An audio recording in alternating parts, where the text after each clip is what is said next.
We talked about that new Porsche a couple times. Porsche, the electric one, they're coming after Tesla big time, dude. And they just released the interior, photos of the interior. I think they're photos. I don't think they're renders. Images of the interior of their upcoming electric vehicle, the Taycan, whatever you want to call it. And it looks pretty cool, man. I'm going to be honest with you. There are screens galore. That one, leave it on that photo right there. You have displays behind the steering wheel. You have a big display in the center. You have another big display for the passenger. Then you have what looks like a display of some kind in the just above the cup holders where you're gonna where you have your climate and things like this. It's just screens, man. That's the future. No knobs. I don't think there's a single knob. I don't think there's a single actual button. It's screens everywhere. Mm-hmm. Now, granted, Tesla went the same direction, but they have a more singular approach. They have a...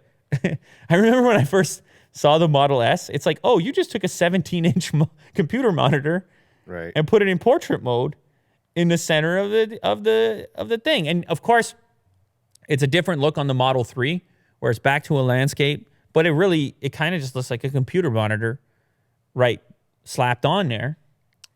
I feel like you can just knock it over. Yeah, it's just kind of hanging there. And it's there weird. Goes your dashboard. It's weird to think about because I remember when I was driving that car, the Model 3, I was like, this feels futuristic because there's nothing in here. I'm just like in this traveling box. Almost like I could just think where I want to go and, autonomous. It has an autonomous potential feel to it thing going on. But now I'm looking at that. Is it maybe too minimal? No, you're still with it. I think this is the future. Now what? But will that? Why would that monitor be out like that? Shouldn't it be integrated somehow? Yeah, I feel like the monitor could be somehow better designed into the car itself. See. So this is what I'm saying. I feel like when you go to ultimate simplicity land, you just go, we're going to put a monitor here.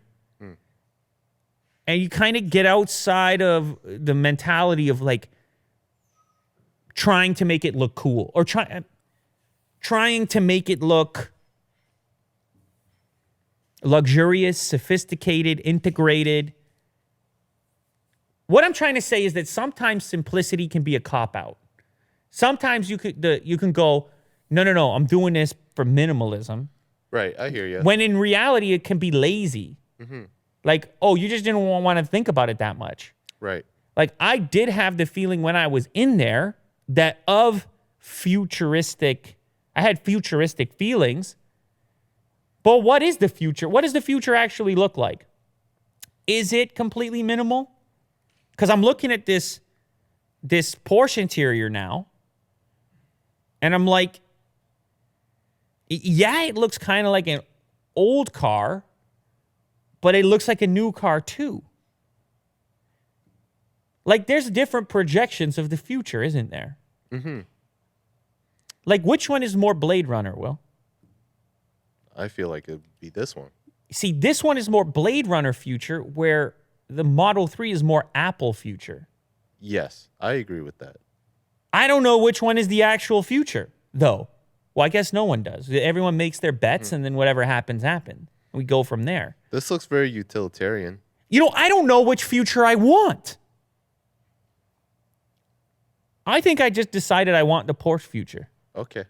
I think I want the more complicated future, not the simple one. Yeah, more features up front. You can see everything. Nothing's hiding here. Maybe it's just my science fiction upbringing,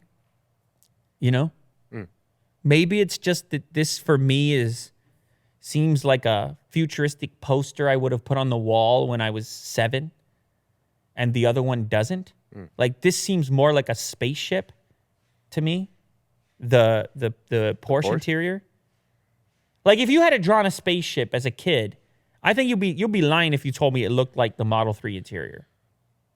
Would you have drawn it like that? Maybe you would have. I don't know. I guess everybody's different. Maybe on this Johnny one. Ive. Johnny Ive might have.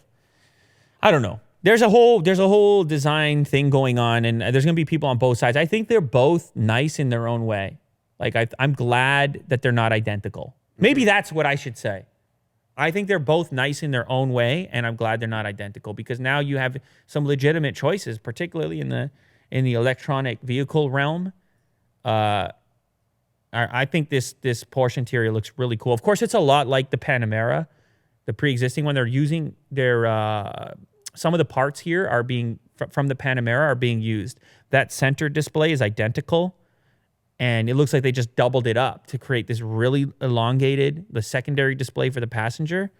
That's really cool. The passenger can just be picking tunes and watching a movie. I don't know what they're going to be able to do. They haven't announced what the secondary screen would be for the passenger, although it could be like a, music picker. Yeah, definitely. I see the multimedia player represented in the center there.